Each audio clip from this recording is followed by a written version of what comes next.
at 7 o'clock, we got Kennesaw State, who went 2-10 last year, traveling to Wake Forest, who went 4-8.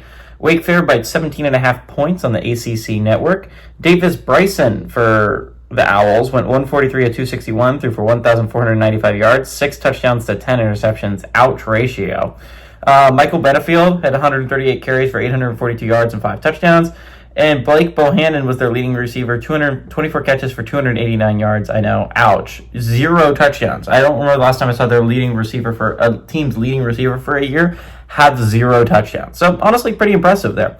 Hank Bachmeyer for the Demon Deeks went 224 at 357, threw for 2,593 yards, 16 touchdowns, 10 interceptions. Demon Claiborne had 228 carries for 1,049 yards and 11 touchdowns, and Taylor Morin had 64 catches for 756 yards and 2 touchdowns. These two teams have never played each other, by the way. Wake Forest is obviously coming off a weird year, right? Their longtime head coach, their head coach that has led them to many, many solid seasons at Wake, retires, leaving kind of a gaping hole of what Wake Forest was going to do with that head coaching spot. And so they bring in Jake Dickert, who has had many, many good years at Washington State. And Washington State was a program that's kind of in flux, right? It used to be a Power 5 program, but them and Oregon State were left behind when the shuffling happened. No one took Washington State or Oregon State.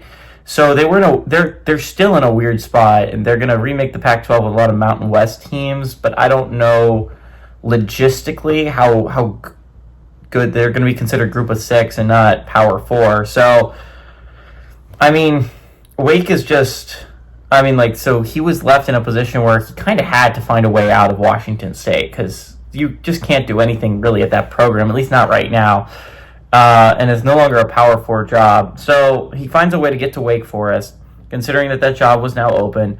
Wake honestly has a good schedule in front of it. If you are unaware, they only play one ranked team this year, I believe. I think it's SMU.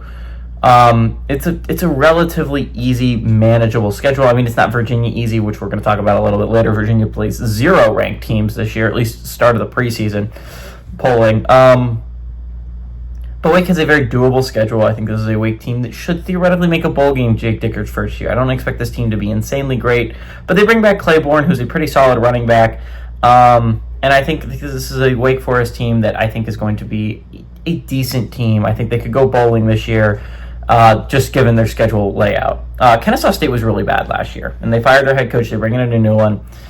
I don't know how it's going to go first year. They went 2-10 last year. I don't expect them to be that bad again this year. But again, Conference USA is a weird conference where you could be really bad and still go about 6-6 because there's so many really, really bad teams in the conference, right? Outside of the top 4, it is really a crapshoot to see if anyone else can even get to go bowling. Kennesaw State is a team that hopes that they can get there.